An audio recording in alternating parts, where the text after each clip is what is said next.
د ننګرهار خوږیاڼو ولسوالۍ د مملې د تاریخي بڼ چې له تېرې یوې نیمې لسیزې جګړې او ځایي وسلوالو ډلو د اوسېدو په مرکز بدل شوی و، اوس له جګړې لرې او پکې د امن فضا خپره شوې ده.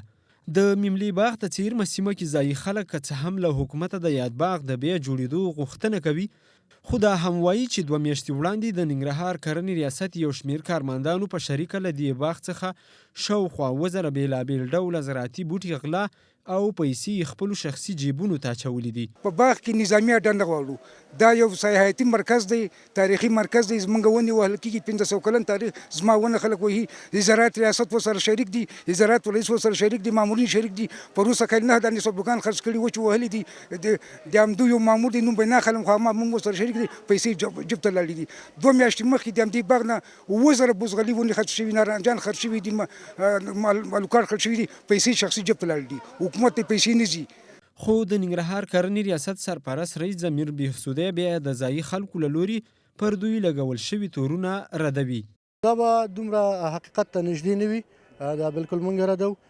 موږ هلته 8 کسه کارګر لرو، یو کس مامور لرو چې هغوی وخت په وخت موږ سره گزارش او مشکلات او ستونزې چې دوی سره راپېښېږي موږ سره شریکوي، او موږ د همدې ځینه د ولایت مقام په هدایت د ولایت مقام سره په ګډه موږ هلته خپل اجرات ترسره کوو.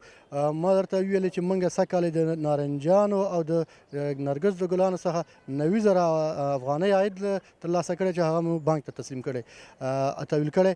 البته دغه به ډېر حقیقتونه لري.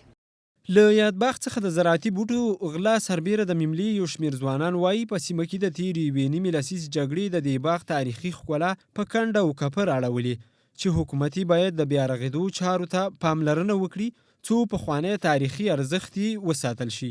مملې باغ لپاره حکومت تر اوسه پورې هېڅ توجه نه ده کړې، او ما په اند باندې کېدای شي حکومتي چارواکو دا بهانه لټوله چې دلته امن نشته دی، نه خارجي موسساتو او نه حکومت.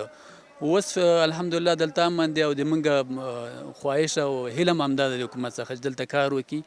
دلته ډېر ځایونه تخریب شوي دي، دغه ابشارونه دي پخوا جوړ وو، دغه د ډنډې سیستم وو او سړکونه دي، پلچکونه دي، دا خراب وو. دا باغوانان کم دي. دا یو وخت کې د ما نیکه پکې باشي و، هغه ووایي چې دوی کې 50 کسه کار کوو، 2 ټکټرې وي، هغې وخت کې کلبې وي. دا باغ هغو نه د رعایت کړی، نو اوس 2 کسه دي، 2 کسه به یې څه خیال رعایت کړي. ورته مهال د ننګرهار والي ویاند عطاالله خوږیاڼی بیا وایي چې ولایتي اداره د یاد باغ بیا رغونې ته پلان لري چې ډېر ژر به یې کارونه پیل او شته ستونزې به یې حل شي. د دې باغ د بیا رغونې دپاره چې په بېلابېلو برخو کې اوس پکې مشکلات دي، پاملرنه شته دی. موږ مرکز سره خبرې کړې دي، تقریبا پروژه د عملیاتي واحد له لوري منظور شوې ده، او موږ مطمئن یو چې ډېر زر به عملي کارونه هم پیل شي. کله چې عملي کارونه پیل کېږي، هغه تشکیل چې پخوا موږ درلودو د مملې باغ دپاره، انشاءالله هغه تشکیل پراخېدو لپاره به هم کار کوو. د مملې بڼ 4.5 کاله پخوا د مغول باچا شاهجهان په حکم د خپلې لور نملې په نامه جوړ شوی. دې تاریخي بڼ کې څو ورځې وړاندې نږدې 40 کاله وروسته د اطلاعات او فرهنګ ریاست له لوري په لومړي ځل د نرګس ګل مشاعره هم ترسره شوه.